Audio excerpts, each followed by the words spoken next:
नमस्कार दोस्तों, बोले इंडिया के एक और नए वीडियो में आप सबका स्वागत है। मैं हूं मंजर आलम। विश्व जनसंख्या दिवस के मौके पर उत्तर प्रदेश के मुख्यमंत्री योगी आदित्यनाथ ने एक बड़ा बयान देते हुए कहा कि ऐसा नहीं हो कि एक वर्ग की आबादी फुल स्पीड से बढ़े और जो मूल निवासी हैं उनकी आबादी कम हो जाए। मुख्यमंत्री योगी आदित्यनाथ के मुताबिक अगर ऐसा हुआ तो फिर अराजकता फैलने का खतरा रहता है। योगी आदित्यनाथ ने कहा कि जिन देशों की आबादी ज्यादा होती है वहां असंतुलन चिंता का विषय है, क्योंकि इससे रिलीजियस डेमोग्राफी पर उल्टा असर पड़ता है।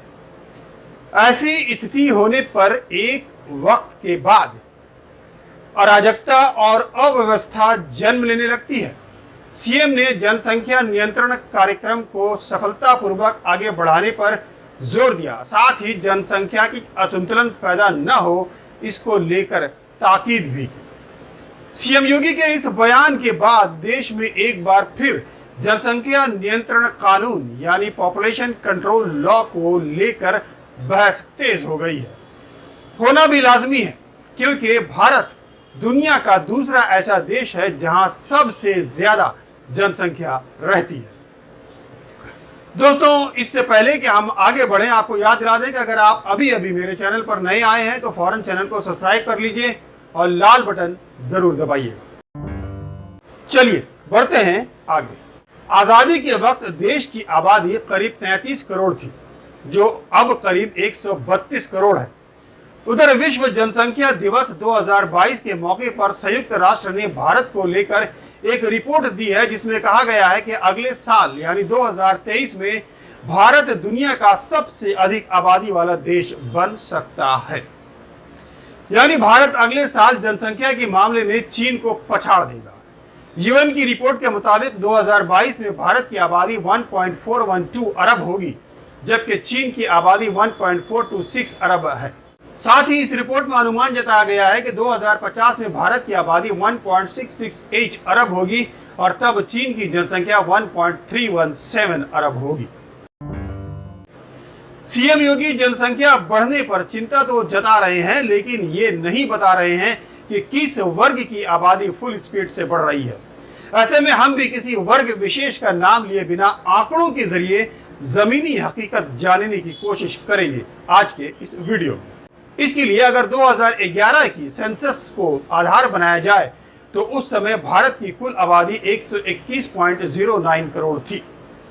अगर समुदाय के हिसाब से बात की जाए तो 2011 में हिंदू आबादी 96.63 करोड़ यानी 79.8%, मुस्लिम की आबादी 17.22 करोड़, ईसाई 2.78, सिख 2.08, बौद्ध 0.84 करोड़, जैन 0.45 करोड़ थी। 2001 से 2011 तक किसकी आबादी कितनी बढ़ी है, अब इस पर नजर डालते हैं। 2011 की जनगणना के मुताबिक 2001 से 2011 तक भारत की आबादी में करीब 17.7% की बढ़ोतरी हुई। अगर अलग अलग धर्मों की बात की जाए तो इस दौरान हिंदू आबादी में 16.8%, मुस्लिम में 24.6%, ईसाई 15.5%, सिख 8.4%, बौद्ध 6.1% और जैन आबादी 5.4% की बढ़ोतरी दर्ज की गई थी। अब सवाल ये सामने आता है कि भारत में फर्टिलिटी दर कितनी है। आमतौर पर जनसंख्या वृद्धि के दर को लेकर एक धारणा है कि मुस्लिम समुदाय की फर्टिलिटी रेट अधिक होती है, लेकिन ministry of health and family welfare की ओर से किए गए नेशनल फैमिली हेल्थ सर्वे के आंकड़े इसके उलट तस्वीर पेश कर रहे हैं। एनएफएचएस का ताजा आंकड़ा बताते हैं कि भारत में सभी समुदायों में फर्टिलिटी दर गिर गई है। पिछले 2 दशकों की बात करें तो सभी धार्मिक समुदायों में मुस्लिम समुदाय की जनसंख्या में सबसे ज्यादा गिरावट देखी गई है। राष्ट्रीय परिवार स्वास्थ्य सर्वेक्षण 5 के आंकड़ों के मुताबिक भारत में फर्टिलिटी दर गिरकर 2% पर आ गई है। वहीं इस रिपोर्ट से पता चलता है कि देश में मुस्लिम समुदाय की फर्टिलिटी दर में सबसे तेज गिरावट हुई है। इस सर्वे की माने तो 1992-93 में मुस्लिम समुदाय में फर्टिलिटी रेट जहां 4% थी, वहीं 2015-16 में घटकर 2.6% रह गई। इसके अलावा 2019-21 के सर्वे में यह दर 2.3% रह गई। आमतौर पर देश का एक वर्ग जनसंख्या वृद्धि को धर्म से जोड़कर देखता है, मगर सही मायने में जनसंख्या का संबंध किसी धर्म से नहीं बल्कि जीवन स्तर यानी लिविंग स्टैंडर्ड से माना जाता है। जिस समाज का जीवन स्तर जितना ऊंचा होता है, वहां आमतौर पर कम बच्चा पैदा करने की प्रवृत्ति होती है। व्यक्ति एक बार जब समाज में ऊंचे जीवन स्तर पर पहुंच जाता है तो उसे बरकरार रखने के हर संभव कोशिश करता है। ऐसे में वे कम बच्चे पैदा कर अपने खर्च को सीमित रखता है ताकि अपने जीवन स्तर ऊंचा रख सके। सीएम योगी के बयान पर देश में सियासत भी तेज हो गई है। पूर्व केंद्रीय मंत्री और बीजेपी के सीनियर नेता मुख्तार अब्बास नकवी ने जनसंख्या नियंत्रण को लेकर बड़ा बयान दिया है। अपने एक ट्वीट में नकवी ने लिखा है कि बेतहाशा जनसंख्या विस्फोट किसी मजहब की नहीं, मुल्क की मुसीबत है। इसे जाति धर्म से जोड़ना जायज नहीं है। इससे पहले केंद्रीय मंत्री और बीजेपी के फायर ब्रांड नेता गिरिराज सिंह ने एक ट्वीट किया जिसमें उन्होंने लिखा, बढ़ती आबादी भारत के संसाधनों, सामाजिक समरसता और विकास को दीमक की तरह खा रही है।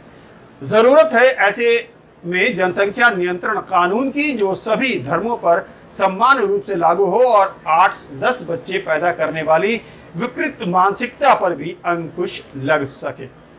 वहीं इस कानून को लागू करने की बहस के बीच AIMIM प्रमुख असदुद्दीन ओवैसी ने तंज कसा है और कहा है कि विश्व जनसंख्या दिवस के मौके पर संघ के लोग फेक न्यूज फैलाएंगे।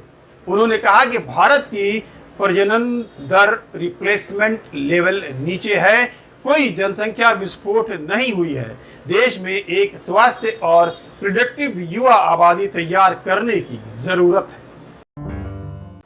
साफ है कि जिस मुद्दे को लेकर देश में एक खास वर्ग को निशाना बनाया जा रहा है वो सच्चाई से परे है। कम से कम आंकड़े तो इसी तरफ इशारा कर रहे हैं। वैसे भी देश में काफी वक्त से जनसंख्या नियंत्रण कानून बनाए जाने की मांग हो रही है। इस कानून की मांग इंदिरा गांधी के जमाने से होती आ रही है।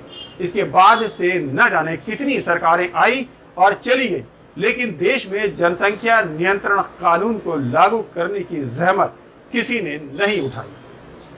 दोस्तों, दुनिया भर में तेजी से बढ़ रही जनसंख्या को लेकर आप क्या सोचते हैं? कमेंट बॉक्स में अपनी राय जरूर दीजिएगा। मेरे चैनल को लाइक कीजिए, दोस्तों में शेयर कीजिए और अगर अभी तक चैनल को सब्सक्राइब नहीं किए हैं तो फौरन सब्सक्राइब कर लीजिए और लाल बटन जरूर दबाइएगा ताकि हमारे हर आने वाले नए वीडियो की सूचना सबसे पहले आपको मिल जाए। दोस्तों, बूंद बूंद से तालाब भरता है। मेरे चैनल में थैंक्स ऑप्शन भी शुरू हो चुका है। आप थैंक्स बटन दबाकर मेरी मदद भी कर सकते हैं। आपकी छोटी सी मदद मुझे चैनल को आगे बढ़ाने में बड़ा हौसला देती है। अगर मेरे चैनल का मेंबरशिप लेना चाहते हैं तो ज्वाइन बटन दबाकर आप चैनल का मेंबरशिप भी ले सकते हैं। दोस्तों, आज के इस वीडियो में इतना ही। अगले वीडियो में फिर मिलेंगे और आपको बताएंगे कि इंडिया क्या बोल रहा है। तब तक के लिए नमस्कार।